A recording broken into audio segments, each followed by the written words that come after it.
Hello nerds! We are in Car Studio today, driving around, talking about the nerdy things. We got some Joker news for you DC readers. We have some video game news, which got skipped last week because there's not much going on in that realm. I mean, there's always something, but anyway, we're birdwalking. Star Wars news, because there's always something to talk about with Star Wars. And we have Game of Thrones / Stranger Things / television, like out the wazoo. So light in general on the headlines, but heavy on the conversation. So without much more ado about not a whole lot, let's just cut to that music.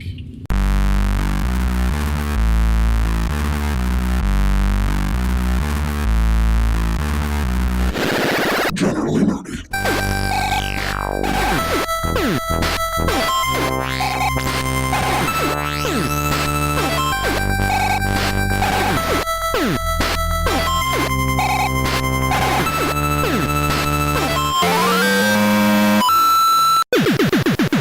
So before we get into the real news, we got to get some nerdy news out of the way.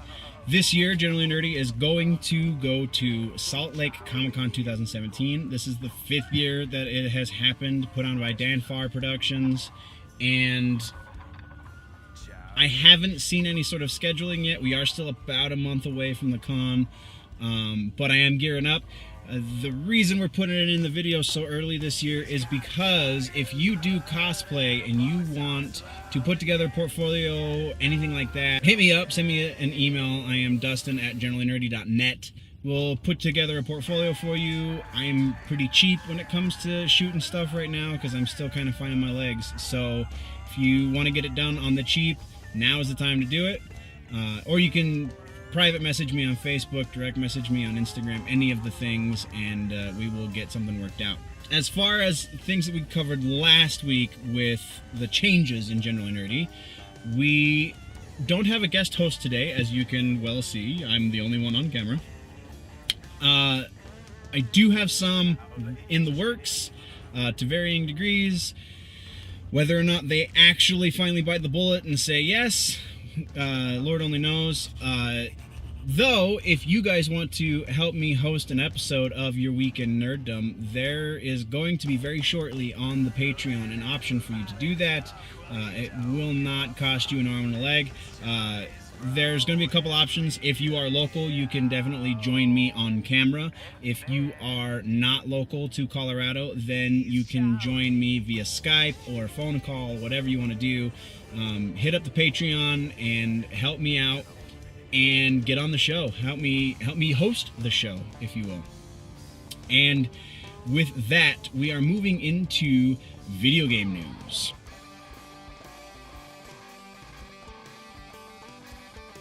First bit of video game news, Destiny 2 is in beta still. There's a lot of Let's Players that are doing some great videos. Go check those guys out. They put a lot of hard work into that stuff. There's been some YouTube videos of those guys in the beta that have been demonetized and nobody can figure it out. This is goes kind of meta to YouTube because it's been since the adpocalypse last year, I believe. It might not have even been a year ago at this point, but time flies so fast on YouTube, nobody really cares. So since the adpocalypse, since the whole showdown with PewDiePie, because he's a Nazi, good lord, lots of stuff has been randomly demonetized. I haven't noticed it on any of my videos except for the ones, and this is a whole other issue, my band has licensed our music, and now I can't use the music from my band on the videos that I make. It's very strange. But either way, the monetization ends up at the band anyway, so it's whatever. But Destiny videos have been getting demonetized, and like for no reason, for no apparent reason. There was a specific YouTuber, I can't remember his handle, I didn't write it down, I'm so sorry, who has he has a video about guns in Destiny. And the thumbnail of the video is a gun, and that did not get demonetized, but there are other videos that he has that are much more mild, and they did get demonetized, so it's really a crapshoot right now. And then there's some YouTubers who haven't had any of their Destiny videos demonetized. I don't know, it's kind of a crapshoot. It doesn't make much sense to me. I'm really kind of excited about the new Destiny game. I am not part of the beta, unfortunately, because my internet connection sucks. But it's a thing, it's happening, and it's very strange. Keep your eyes on that. And we're moving on. Other video game news. Injustice 2. As we all know, I am a giant Mortal Kombat fan, but anything NetherRealm Studios, basically. Ed Boon, I feel like, can do no wrong. And that being said, Injustice 2 just announced Fighter Pack 2 that is going to feature only one actual DC character. That one actual DC character is Black Manta. Gonna be kind of a, I don't know, I can't tell how they're going with him, if he's gonna be range. He looks like he might be a range fighter. But they have Raiden looking like a superhero, a gay, like, village people kind of superhero, but kind of a superhero nonetheless. And then Hellboy. What? Hellboy? The Hellboy's not a property. I mean, like, I guess Warner Brothers has the right to Hellboy in the movie world, but, like, that somehow passes over into video games too. I don't understand it. I think it's really cool, though, especially watching that trailer for Fighter Pack number 2. He's definitely going to be a brawler. I'm super stoked about it. I really dig what they did with Sub-Zero. I think Sub-Zero is super smooth. I really enjoy Fighter Pack number 1. Fighter Pack number 2, I feel like I might enjoy slightly less because I'm only gonna dig Hellboy. I feel like, I don't know. We'll know when it comes out, but that's just badass. That's it for video game news. Next, we are moving into television news.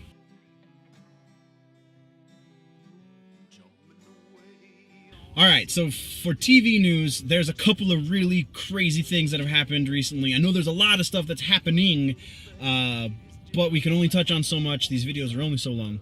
I know sometimes they're like an hour, but not always. We're trying to cut that back a little bit over here at Generally Nerdy. So, TV news. Game of Thrones Season 7 came to an end this weekend, and oh my god! What a hell of a season ender. We got Jon Snow and Daenerys hooking up. We got Littlefinger getting his throat. Oh, by the way, spoilers. Sorry. Jon Snow and Daenerys hooking up. Littlefinger getting his throat slit. And in such a fantastic way. Arya just kind of sliced it and then watched him gasp for breath. Oh my god, I love Arya. We got friggin' White Dragon. The White Walkers have resurrected Daenerys' dragon. Oh, and there was a meme picture that says if the whites can't swim, if the White Walkers can't swim. All right, so let's clear this up first. 1, White Walkers are the ones that are not zombies. 2, the zombies are called Whites, Wights.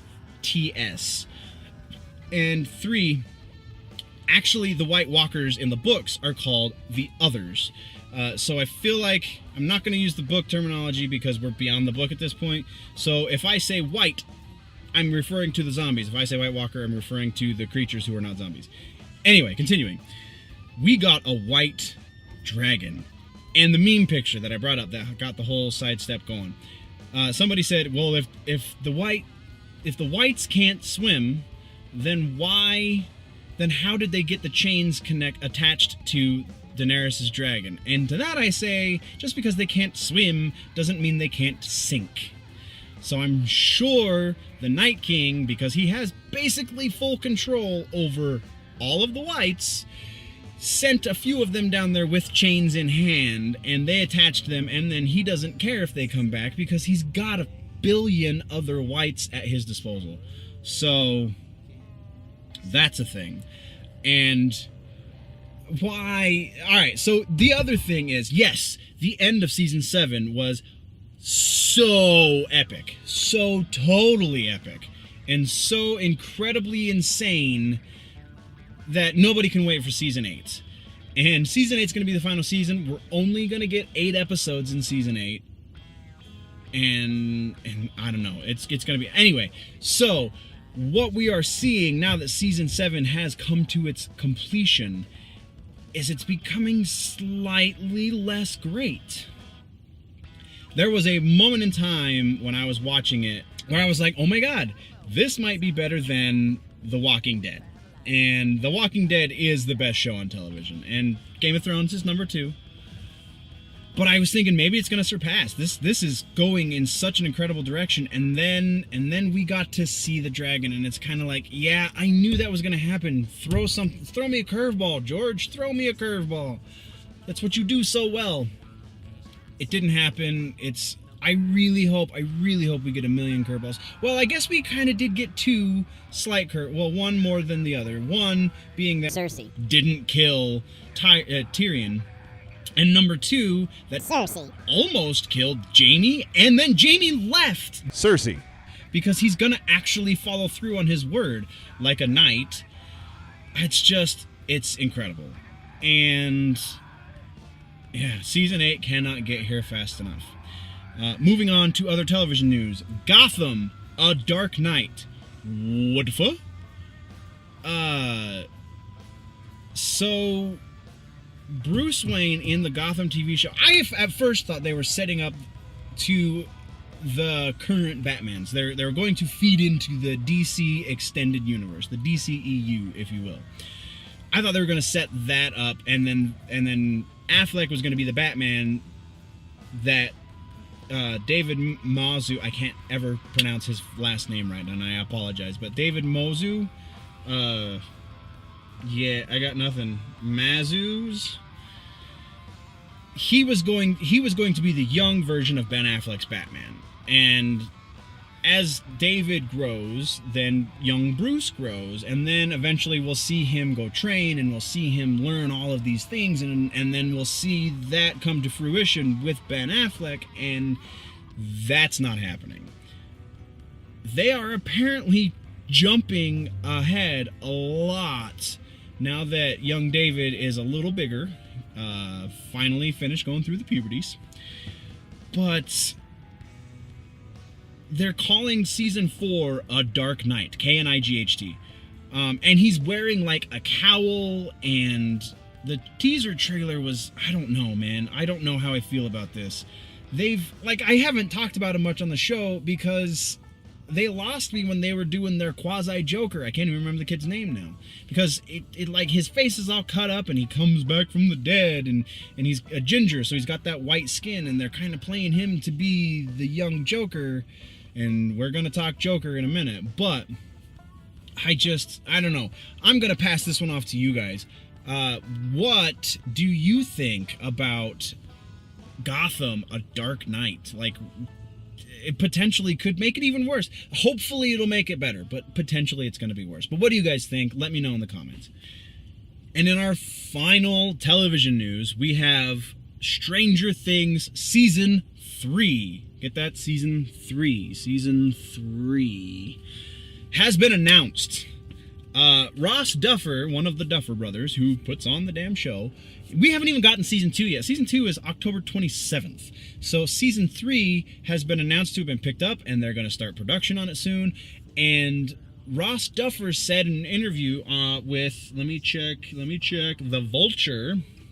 He told Vulture that there's going to be probably 4 seasons, and then they're done. So we've got 2 more seasons, hopefully, at least 1 more, because Netflix officially announced they have picked up for season 3, but they haven't said anything about season 4, aside from the Duffers want to do it. So we're gonna have potentially 4 seasons of awesome. I really hope season 2 is good. I just had to get the announcement out there because that's super exciting. And that is the end of television news. Next, we are moving into the musics.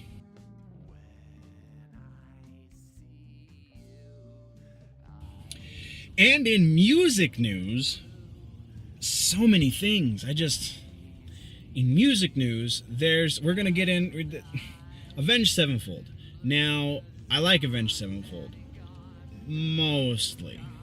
Ish. I like Avenged Sevenfold up until City of Evil.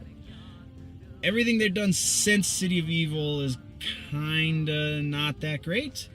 A lot of it I feel like has to do with their song structure. It got shorter, it got more predictable, it got a lot more pop sensibility to it, which there's nothing wrong with pop music. It's just Sounding the Seventh Trumpet and Waking the Fallen were such epic albums, and then they started this change because Shadows didn't want to scream anymore because he doesn't know how to use his voice properly. And so City of Evil was like they're trying out this new thing, but they still had this really intense song structure. And then the album after that, which I think was the self-titled, did away with even the intense song structure, and they started getting more predictable and more predictable. Now they're writing 3.5-minute songs that get easily played on the radio. Again, there's nothing wrong with pop music. It's just they started in such a place that I only saw them going up, and they didn't. They kind of flatlined after they went down a bit. But anyway, they were on Warner Brothers Records, and they were contracted to do one more album with Warner Brothers. They had been with Warner Brothers for 7 years. There is a law in the state of California that says after 7 years, regardless of the length of your contract, after 7 years, so you could have a 15-year contract, and after you get halfway through it effectively, you can leave that contract if certain negative circumstances are around. So if I don't even know what exactly the statute says, but it says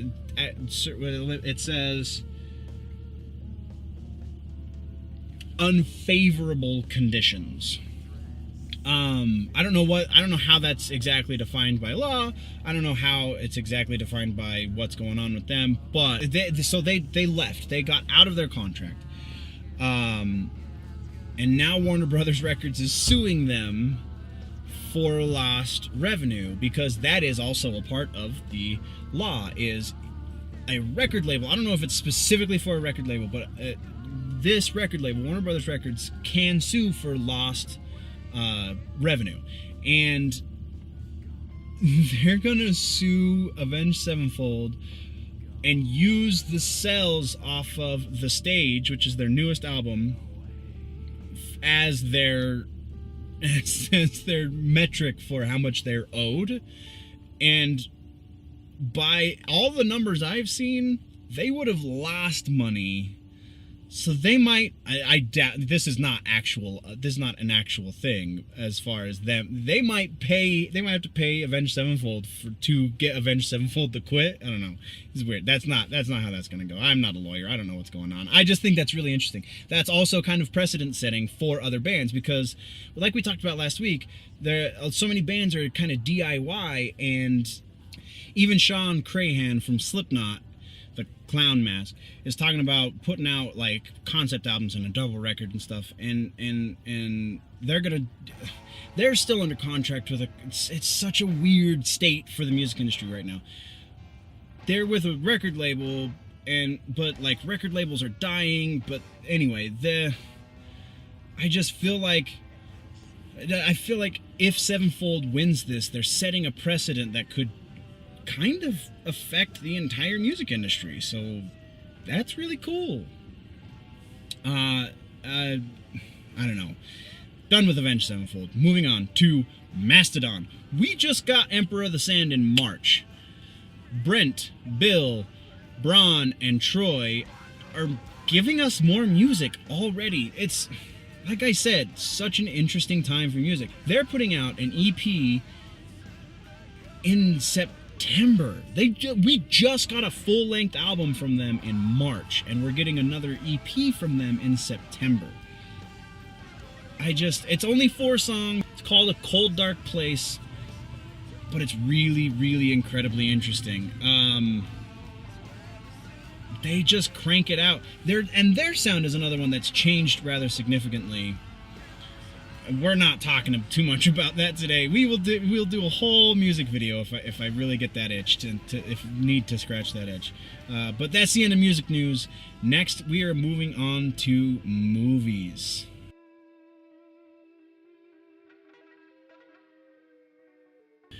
movie news. This is the majority of the conversation that I was talking about in the intro. So, we're going to start with Death Note. Death Note was a thing. Death Note was recently released on Netflix, and I watched it over the weekend. Now, let's talk about the movie before we talk about the controversy. The movie was okay. It was moderately well acted. The direction was really well. It was very, I don't know, it kept you interested. The art direction, all of the things, it kept you interested, kept you wanting to watch. Even if the acting kind of fell short sometimes and whatever. Willem Dafoe was great. The kids in there were okay, and they were the focus. The guy that played Snoop from NWA was L, and the first two acts he did phenomenally. It's just the third act he kind of fell apart, and then he stopped being my favorite character, and then it was just Ryuk. So yeah, the movie was okay. If you're willing to waste an hour and a half or 2 hours, however long it goes, and you don't mind a mediocre movie, because every now and then you gotta wet the palate and watch something that's not so great, because there's a lot of stuff that's not so great. Watch a mediocre movie. It's slightly above mediocre. It's fairly good. So yeah, so it's an okay way to waste your 2 hours. Now, I was unaware that there was a controversy. I should have figured, but I did not, that there was a controversy involving Death Note, because I know it's been around for so long. It's been, so in 2003, it was originally serialized, is when it started being serialized. It ran in Shonen Jump magazine for quite a while. Pardon me if I say his name incorrectly. It was written by Sugumi Oba, and it was drawn by Takeshi Obata. It was a manga. It was a comic, effectively. It was a Japanese comic, which are called manga. So it existed for a while. 2 years later, 2005, they collected them together and started putting out the larger books. And then there's a compendium that's like this big, that has all of the large books in it even. So it's been a thing for a while. Little did I know, shortly after it became an anime in 2006, it didn't hit stateside until 2008. So this is all happening in Japan. In 2006, it became an anime, and it became a movie for the first time. In Japan, there are 5 movies that happened between 2006 and 2016. All live action, all with entirely Japanese casts. Now, on top of it being an anime, which was, the anime hit stateside about the same time we got the comic book. So, the other bit of news that we got, or that I got while doing the research for this, was it's also a live-action show in Japan. So there are 6 live-action versions of Death Note. They're all slightly different stories. They deal with different issues. If you're really interested in it, go read the wiki. It's great. Now, we got announced through Netflix that they were going to cast white actors, American actors, not white actors, American actors, in the roles of something resembling the original story. And people went crazy. This is a story that we've heard 6 times in a live-action setting with proper Japanese actors. And people are going crazy that the 7th one, they want to change their marketing strategy so that they can appeal to an American audience. They're reimagining a story that has been told a number of times by now. So I just don't see why, in this instance, the quote-unquote whitewashing is a bad thing. Even even Sugumi and Takeshi, the original writer and artist, were totally cool with this. Like, that's the thing that gets me the most, is if the creator of the thing enjoys the retelling of the thing or the recreation of the thing by somebody else in a different manner, sheds a different light on it, opens it up to a different group of people, then I feel like, yes, you can take issue with that, but in the end, there's nothing, it's not a bad thing.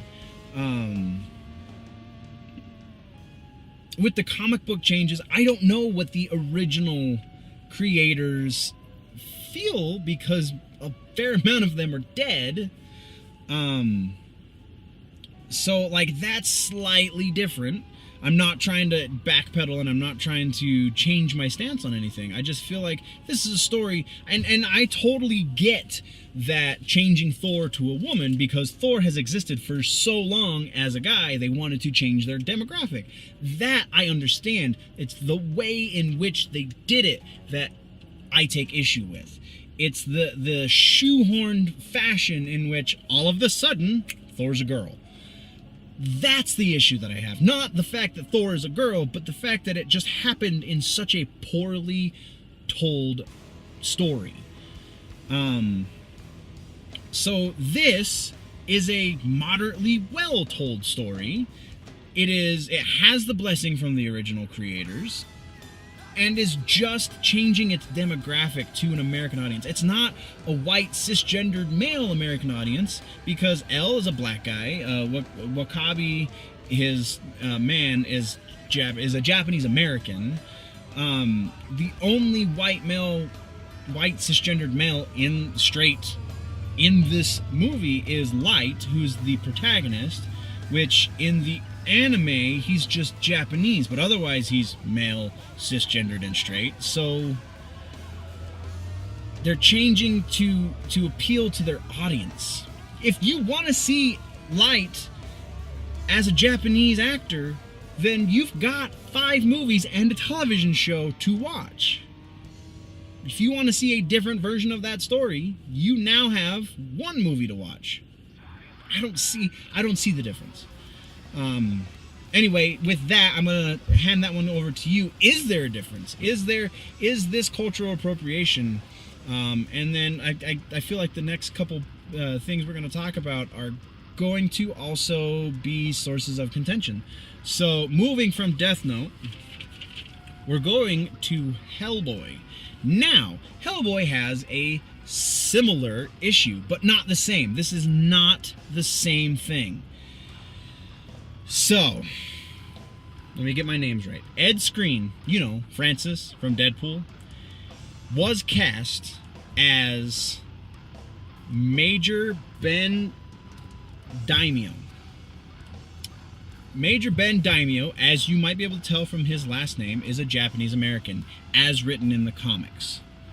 We have 2 live-action Hellboy movies. We have a bunch of animes, and the anime is done as it's supposed to be. It's comic faithful as far as the ethnicity of all of the way the characters are drawn. I don't know about the voices. I didn't care enough to look. But Major Ben Daimyo is drawn and created as a Japanese American. Ed Skrein is not Japanese American. I'm not even sure he's American. I'm pretty sure he's English, but that's irrelevant. He's white, and that's the issue people are taking with this. He did a research after accepting the part, and then heard a bunch of fan backlash that this is whitewashing, this is just another thing from Hollywood, and stepped down. And then the internet's exploded with praise for Ed Skrein. Now, I feel like this is an admirable move. In spite of everything I just said about Death Note, this is a different situation.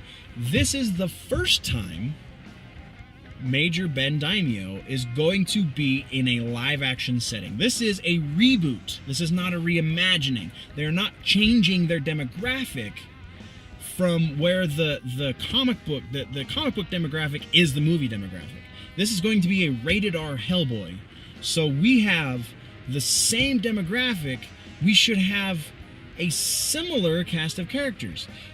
There is another casting choice that nobody has taken issue with, and I can't remember the character's name, but in the comics, she's a ginger, she's a red-headed Irish woman, and in this new casting, there's a whole list of casting. I'm not going to go over the whole thing. We've got the primaries, that's good. In this new casting, she's going to be a black woman, but I don't see the difference. So I'm handing this over to you because I feel like this is they're trying to be comic book accurate because they're making it an R-rated movie. They should be accurate to the ethnicities of these characters. I don't see why people were so up in arms about one and not the other. So, enlighten me. Leave some comments below. Let's start a conversation because I need to be educated, or I'm going to educate you, one or the other. Maybe I changed your mind by the explanation that I've already done. Who knows? Let me know in the comment section below. Moving on, we got a couple of lighter ones before we come to the conclusion. Super Troopers 2, April 20th, 2018. It's gonna happen! Finally! After their Indiegogo, like 4 years ago, I really feel like I read about this maybe even 5 years ago. I can't remember specifically, but it was ridiculously successful. So the original movie cost them $1.2 million. And they went on to gross $23 million. Their Indiegogo, I don't remember what their goal was, but they beat it. They raised $4.6 million to film Super Troopers 2. And it's, I don't know, the Red Band trailer is great. Go watch it. Everybody's coming back. As far as even Jim Gaffigan, as the guy who gets pulled over, is back. Go watch it. It's great. As soon as it comes out next year, 420, we're gonna talk about it because it's stoner humor, and I find that an interesting quandary. Moving on to the next point. Obi-Wan movie is maybe gonna happen. Alright, so it's been rumored for years and years that they're going to do an Obi-Wan movie. Now they might. Director Stephen Daldry is in talks to direct the movie. Stephen Daldry has been nominated for 5 Oscars. Ours, Extremely Loud and Incredibly Close, Billy Elliot, a couple others, and a bunch of other video. He's from the world of stage though, which is also incredibly interesting. We're getting this crazy caliber of director for Star Wars, and I don't know, I feel like this is an instance where we're getting a slightly more of a justification for the nerd culture rather than an overabundance. That this is giving us the credibility with the pop culture world that I feel like we've deserved for a long time. Because we're getting these big names, because it's, I don't know, it just seems, the potential seems so great. I just really hope it's not squandered when it actually comes out. So Obi-Wan is getting it is potentially going to happen, and will they ask Ewan McGregor to come back? Do we want Ewan McGregor to come back? Because if Ewan McGregor comes back, that means they're going for something less origin story, more continuation of the prequel trilogy, and very few people want that. So, I don't know. Do you guys want Ewan McGregor to come back in the Star Wars Obi-Wan movie? I kind of do. I think there's a lot of stuff that they didn't do with him in the prequel trilogy that they really should do with him now. So, let me know what you think. So that, we unfortunately have no book news this week, so sorry to all you bookworms. We are to our final point. and it's the Joker. Now, let's just get into it and go right for it. They're doing an origin movie for the Joker. And I'm really of two minds about this. There are origin stories for the Joker. There are whole books written about the Joker's origins. The freaking Killing Joke is an origin story. It's an Elseworlds story, but it is a whole book about where the Joker comes from. So, alright, let's do logistics because that's part of why I am of two minds, is the logistics involved. So, I'm reading this straight. Todd Phillips, the guy who directed Hangover, Road Trip, Old School, etc., a couple of serious movies, but for the most part, comedies, is slated to write and direct. Scott Silver, who wrote 8 Mile, X-Men Origins Wolverine, etc., which I think that one should take him out, but that's a whole other video, is also set to write with Todd Phillips. Now, the kicker to this is Martin Scorsese. Yes, Martin Scorsese. Wolf of Wall Street, Gangs of New York, Martin freaking Scorsese is set to produce a Batman movie that feasibly won't have any Batman in it, but still a Batman-related movie. So we have a comedy director, a guy who tried to do a comic book movie once, and Martin Scorsese are the creative team that are going to give us a Joker movie. Now, everything about the Joker that works largely works because he is so antithetical to Batman. Batman is concrete, set in stone. We know the direction he's going until he runs into sometimes the Riddler, but usually the Joker. Joker is easily his antithesis through and through. Batman's in muted dark colors, Joker's in bright flamboyant colors. You know, we've all heard the arguments for why you can't do a Joker origin, why you can't set a Joker origin, because you can do a Joker origin. You can tell a possible story. So this is the way, and please let me know if you feel like I'm off base somehow, but this is the way I feel like is the only way this can make sense. And potentially it could even be Jared Leto, because Jared Leto's pushing through his 40s, but he still looks like he's 18, which is insane. But anyway, we get, at the beginning of this movie, we get Joker in Arkham talking to potentially Harley, because everybody loves Harley, but before she's Harley, so Harleen, we get the Joker in Arkham talking to Dr. Quinzel and telling us a version of what he remembers. Now, the other thing, and this is part of logistics, but I didn't cover it until now, because this is the thing that gives me hope that might be something similar to the way they're attacking this. This is not going to be a DCEU shared universe movie. This will not be in the same universe as Batman vs. Superman, Wonder Woman, Man of Steel, not the same universe. Suicide Squad, the Suicide Squad 2 movie that we're getting next year, 2 years out, and then the Sirens of Gotham. These are all DCEU movies. This Joker movie is going to kickstart a new movie imprint for Warner Brothers, in which they can tell DC stories that are not part, so kind of an Elseworlds kind of situation. So even the hope, at least, is they will do something that kind of sort of makes sense with the Joker we all know and love. And kind of sort of, I mean, it could be like I said, it's him recounting a version of his origin, and he is the most unreliable narrator, and we've all heard him referred to as that as well. He's the most unreliable narrator that is out there.